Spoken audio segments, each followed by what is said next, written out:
Attacks on civilians, millions of people fleeing their homes, allegations of war crimes, international outrage and concern. It sounds like a scene from Ukraine, but 10 years ago, it was conflict in another country that held the world's attention. It's largely disappeared from the headlines, but the current war in Ukraine got Aaron Hanrahan wondering. What is the status of the war in Syria? I'm your host, Mr. McCormick, and in this segment of the Pathfinders podcast, I'll do my best to answer that question. I'll take a look at the history of the Syrian conflict and try to assess where it stands today. Unlike what's happening in Ukraine right now, the conflict in Syria began with a spirit of hope and optimism. It was early 2011, and all across the Arab world, people in Tunisia, and Libya, and Egypt, and Bahrain, and Syria were taking to the streets to demand that the dictators that had ruled over them for decades stand aside and make way for democracy.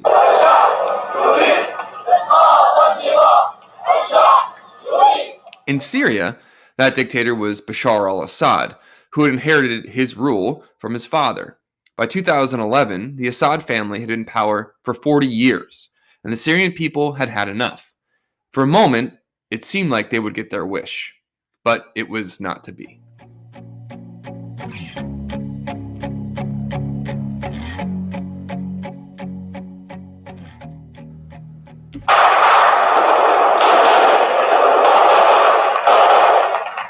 Bashar al-Assad reacted to the protests with violence, and then once peaceful protesters took up weapons.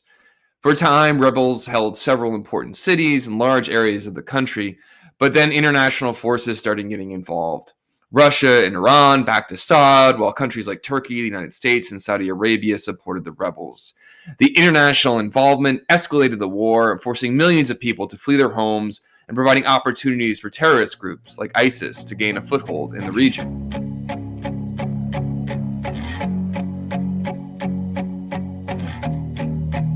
So what's happening now? Is the war over? Have conditions improved? Well, the country is unfortunately still a mess.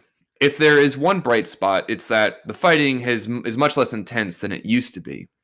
If you look at a map of who controls what in Syria, you'll see that Assad has taken back most of the country. However, fighters from an ethnic group called the Kurds still control a decent chunk of the northwest of Syria, and rebels backed by Turkey control territory near that country's border with Syria. There's this site called Live Map that shows that there's still shelling and skirmishes breaking out, but again, it's not nearly as intense as it was at the height of the conflict.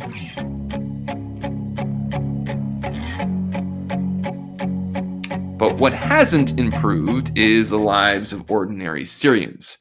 Nearly 500,000 people have died in the conflict, and something like 12 million people, half of Syria's population, have been forced to flee their homes.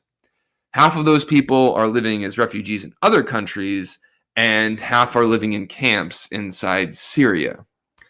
And their lives are unfortunately made worse by international sanctions, by countries like the United States, that have made conditions in Syria pretty awful. Antonio Guterres, who leads the United Nations, has called the situation in Syria a living nightmare. He said, "It's impossible to fully fathom the extent of the devastation in Syria, but its people have endured some of the greatest crimes the world has witnessed this century." The UN has been trying to get Assad to negotiate an end to the war with the various rebel groups still fighting, but so far he hasn't been willing to come to the table. And that's in part because foreign countries keep giving him resources he needs to continue the fight. Philip Byman, an expert in the Middle East at the Brookings Institution, told NPR last year, "As long as the various players can get resources, the fighting will be hard to stop." So to circle back to Aaron's question, what is the status of the war in Syria? More than 10 years after the start of this conflict, the situation in Syria remains one of the worst humanitarian crises in the world.